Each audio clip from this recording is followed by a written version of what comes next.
This is gonna be super quick, hopefully, and not very well edited, so deal. Because it's already Friday and I needed to have this posted today and it's gonna go out tomorrow. I'm sorry ahead of time for all the additional ums and likes that I did not cut out of this video. But it's been about a year since I started West Marches. I want to talk about it, because why not? I'm gonna divide this up into what a West Marches is, because some people are kind of confused every time I mention a West Marches. So I'm gonna talk about what it is and my interpretation of what we're doing. Like, what we're doing is not exactly a West Marches either.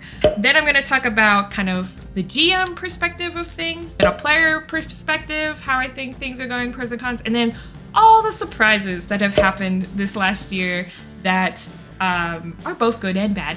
So before I get too far into this, every time I post a West Marches video, someone comments about how D&D is not meant for a West Marches, how it wasn't designed for a West Marches. And I just want to tell you, you're right, but I'm not switching systems. Maybe other people will find that commentary super helpful in deciding how to run or what system to run their own West Marches in. So please feel free to still leave those comments. But I just want to address that elephant in the room. I know 5e is not meant for West Marches. However, Ben Robbins, the creator, did use D&D, so it's not like it's completely incompatible. I use D&D 5e for several reasons. The biggest one being it's a system I am the most comfortable running, as well as my GMs are the most comfortable running. They can also run other games, and they have run other games in other systems on our server. So it's not like we only play D&D on our server either. But also it is still the biggest beast in the jungle. So most people have heard of D&D. Most people have tried D&D or want to try D&D. And so that means my pool of players is bigger, because I don't have a set group of 20 people. I have the internet. Hi, I'm on YouTube. So a lot of people watch my West Marches videos, want to try D&D for themselves, don't have a table to play at, and this is my solution to that. So I totally understand there are better, like, easier systems for players to learn, easier systems to play hex crawlers on. We are sticking with D&D 5e, and in the year of running it, we have had minimal issues with running a West Marches in D&D 5e. So I appreciate you and your comments, but just keep that in mind if I don't necessarily respond or give something generic like, thank you, I hope this helps somebody else, because it's not going to change my mind. Because I had someone really try to argue it, and I was like, thanks. And I think I offended them. So I don't want to offend you. I just want you to know my reasoning behind not wanting to switch systems.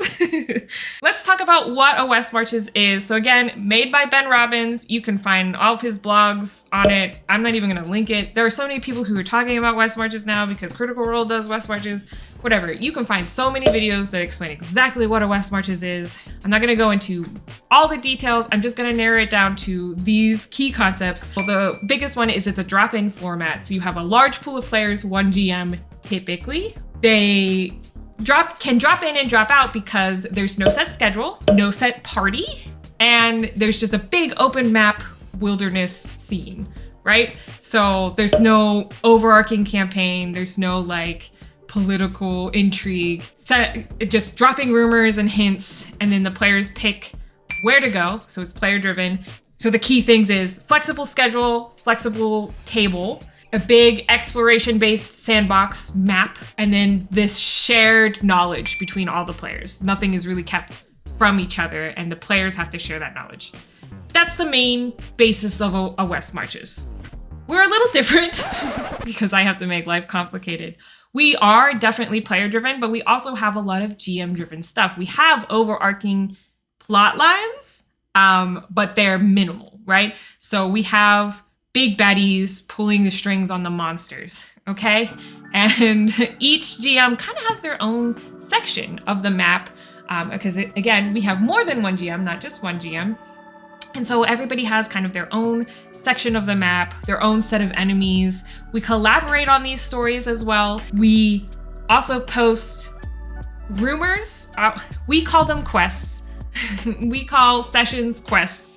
So I think somebody got really confused about that and I don't know how to explain it any better than it's just a terminology we use to help us, because we have a quote quest board, because it's kind of like an adventure guild, and players can post rumors or things they're interested in as a quest on this board, and then the players decide the team and go from there. So we do have some that GMs post, so like GM driven quest lines that can lead to other things, more rumors, and kind of have hints at bigger evils pulling the strings. So that is where ours is. It's definitely a little bit different.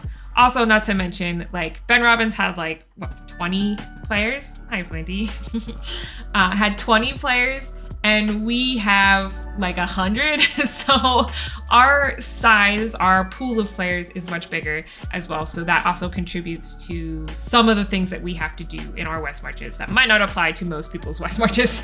Now, from a DM perspective, it's supposed to be easier to make up sessions. I do think like prepping for sessions is easier. I also really enjoy session prep though, so that was never an issue for me. However, I think though that is easier, it's the managing the players and everything that is harder, right? There's a lot of administrative tasks that I have to do. Now, not all of my GMs have to do this. I really just worry about session prep. But because I'm running this huge community, I have a lot more paperwork to fill out and figure out. I have to keep lore updated. I have to approve sources, like when the Eberron book came out. I have to make rule calls that I have to lay out for the entire Remnant group. I have to do administrative tasks like help with player character creation and things like that. So there's a lot more administrative tasks for me that probably most West Marches people wouldn't have to do.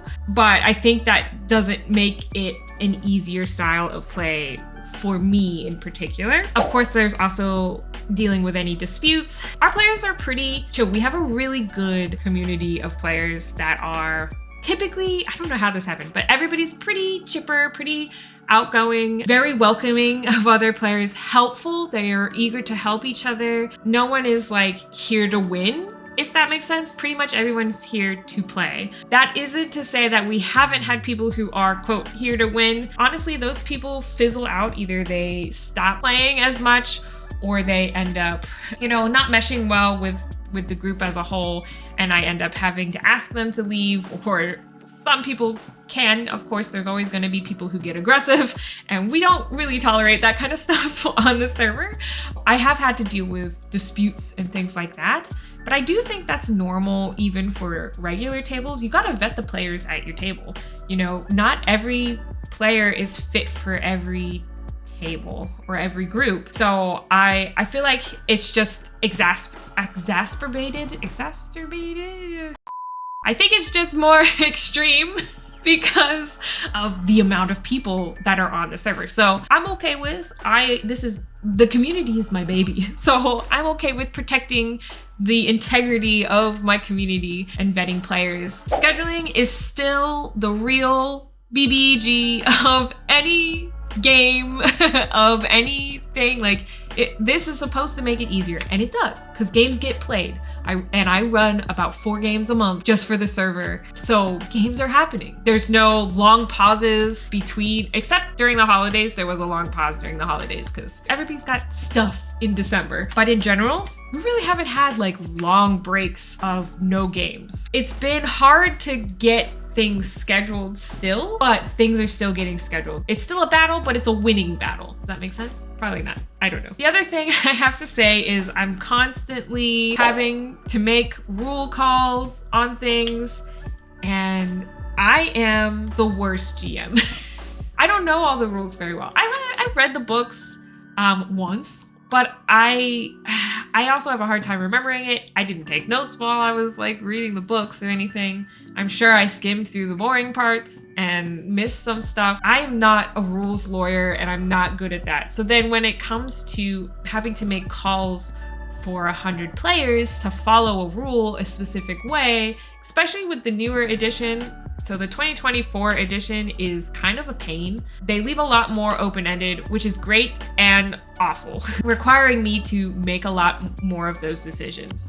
Again, probably other hex crawling games like RPG tabletop games are probably set up better so you don't have to make that kind of rule call. It is tedious at times. Luckily, I do have a team of GMs though that help me come up with these things. So when I'm unsure of how a rule should be for the entire group, I can bounce those off suggestions and my thoughts on the rules off of people who also play and run D&D and also have to follow those rules. And then it does really help me come up with okay, this is the way we should rule it. It's always good to either have the rules clarified to me or have a different perspective or even just reassurance that the way I'm viewing these rules is correct, as rules as written. I also do have to learn all the classes. Somebody was like, you shouldn't have to learn all of the classes when I first mentioned it in like my first video or second video about the West Marches. In a standard table, you are correct, sir. You do not have to learn all the classes. Your players should be in charge of learning that. At a typical player table, you have more trust in your players. I'm dealing with half the time complete strangers. Now, for some of these people, they've been here the entire year. I've learned how they play their characters. I've learned what rules they might have missed as well, or things that they are unsure about. I've learned their play styles, things like that. Those players now have a rapport with me, and typically if they've realized they've messed something up this entire time, they do approach and say, hey, I think I've been messing this up, can you help me? But 50% of the time, they are completely brand new players to my table.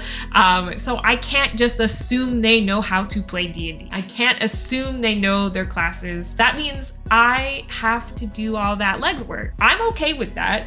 Doesn't really bother me. It makes me develop better characters too for other games that I play outside of the West Marches and in the West Marches. I think that still stands. It's not really surprising to me. And I do feel like I am gaining more. Like, I don't know all the ins and outs and nuances of every subclass or that kind of thing, but knowing generally how certain things are supposed to work helps, because there are people who try to bend the rules. Unfortunately, sometimes they do it on purpose, sometimes they do it subconsciously, or they miss a word here and there, and we do have to call them out on that. That requires me to be on top of my game, so I do have to know all the classes, all the races, and different aspects of that. Or if I don't know, I have to ask.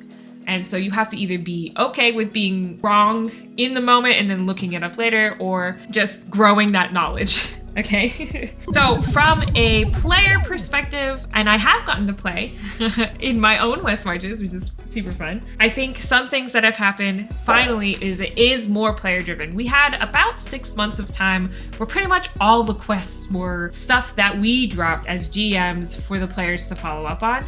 And finally, in the last 6 months, players are now coming forward now. They feel more confident in being able to suggest things and come up with ideas for rumors that they want to follow up on. And we're finally hitting that part of the West Marches.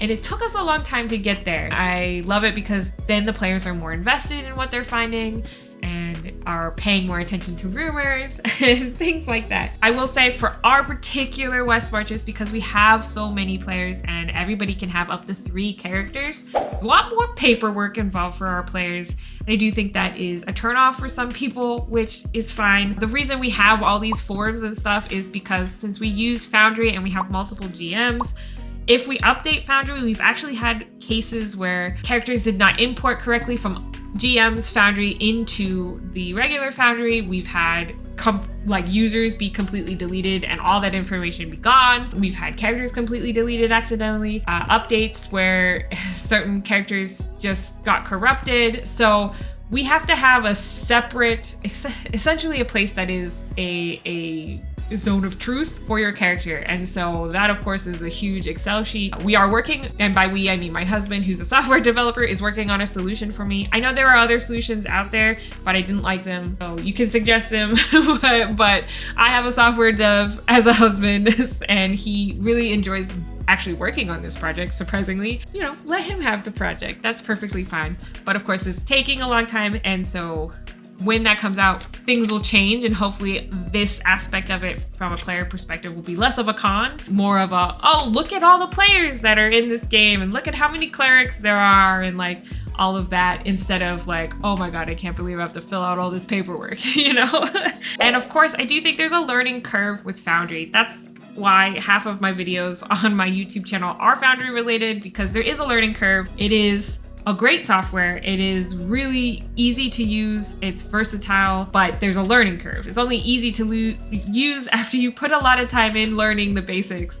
And for new players who are already new to D&D and then have to learn a new software, it can be a hurdle. I have lots of tutorials obviously for that, but it is not, it's still just con of doing this all virtually with this many people. If you like what you're watching, consider supporting me on Patreon, the best way to support creators on YouTube. You can get behind the scenes, plus you can get ad-free versions of my videos. Also, live streams, there's shop discounts, hopefully some paper products coming out, definitely a magazine in the works. There's lots of stuff there. Link in the description. Now let's talk about some of the surprises. So the biggest surprise to me is that players want to GM. And I don't know if it's because I'm having tons of fun, or they're seeing all the different styles, because again, we have multiple GMs, so they see all these different ways of running D&D games. None of them perfect, of course, because we're all human, but all of them having strengths to them. So I feel like maybe that's it.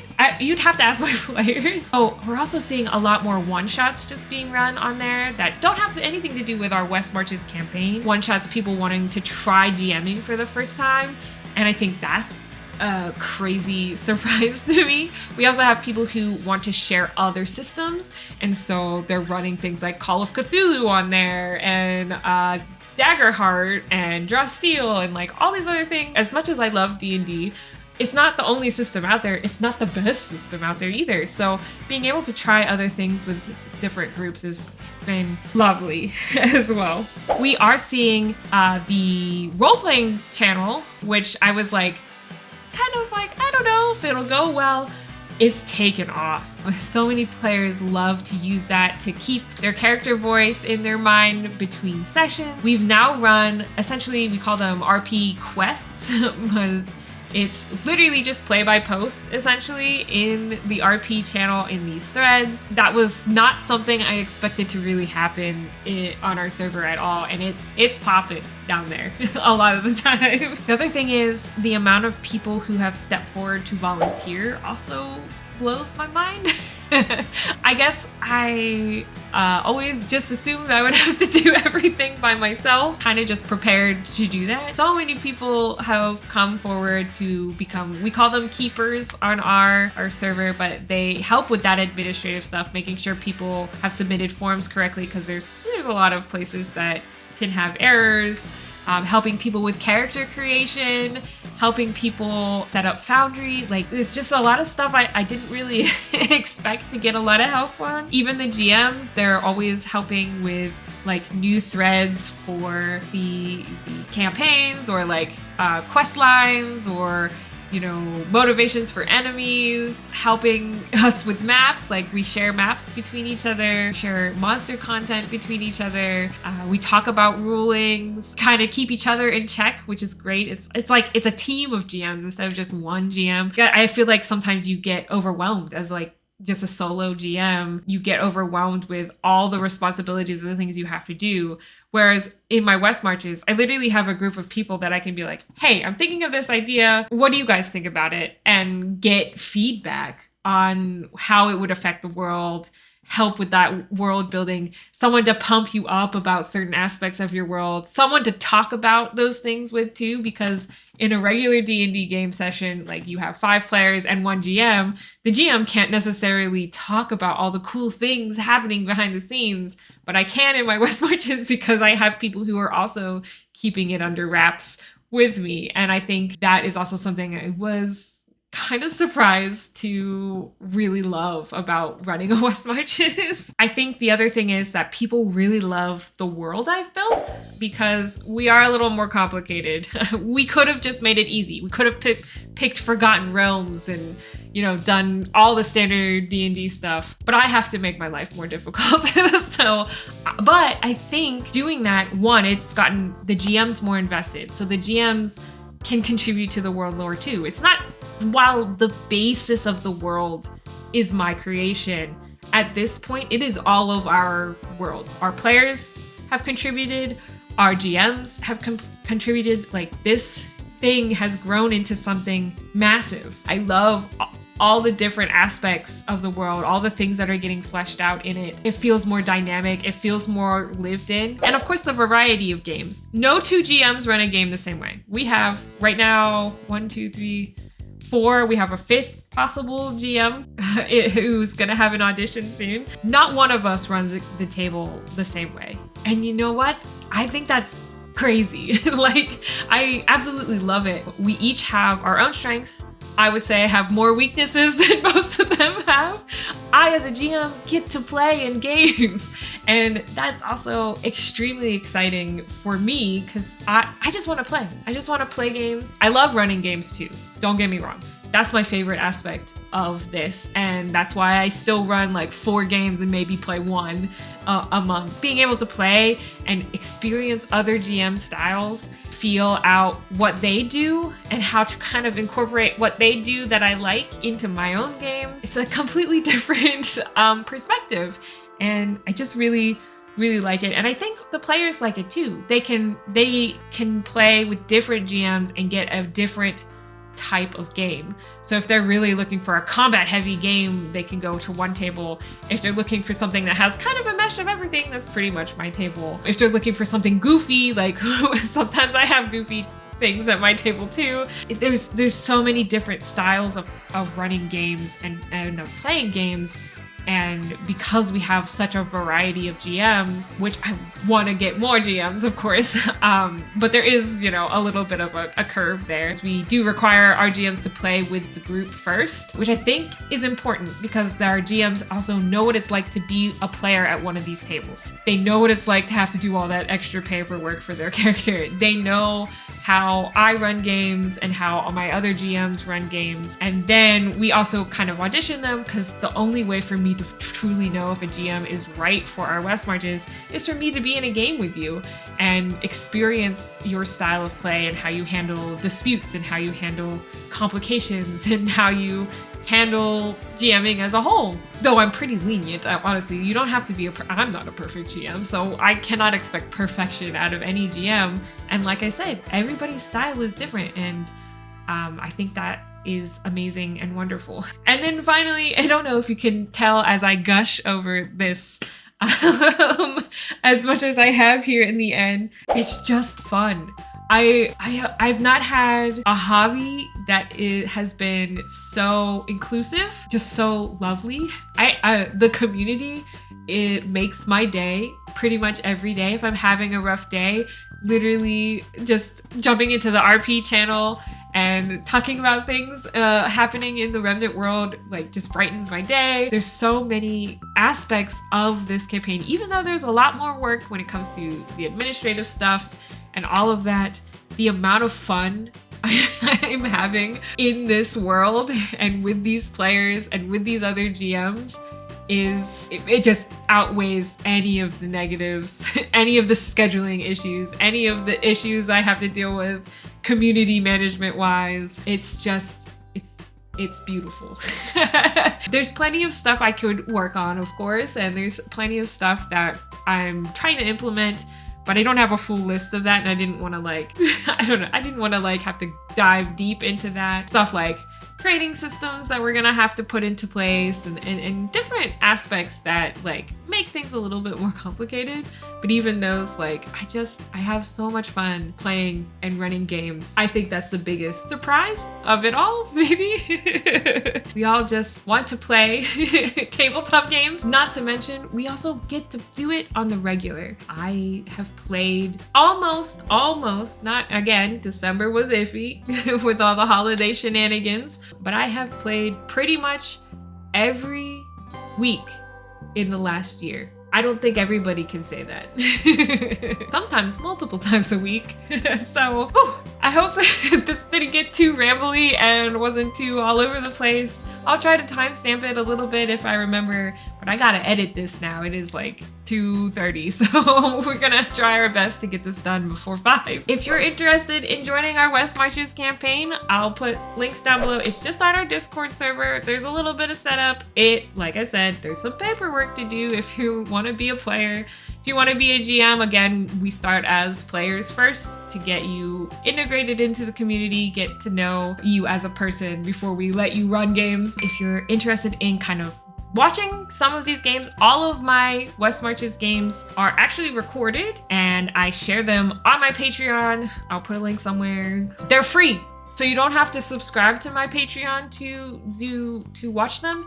You just have to become a free member of my Patreon. They're all unedited, uncut, so, you know, raw footage. So you have to deal with crap editing, which is why I hide them on Patreon instead of posting them here on YouTube for the whole world to see my lack of editing skills. If you're considering a West Marches, the key thing you take away from this is just do it. If you're considering running games in a West Marches, just do it. I will see you guys in the next one.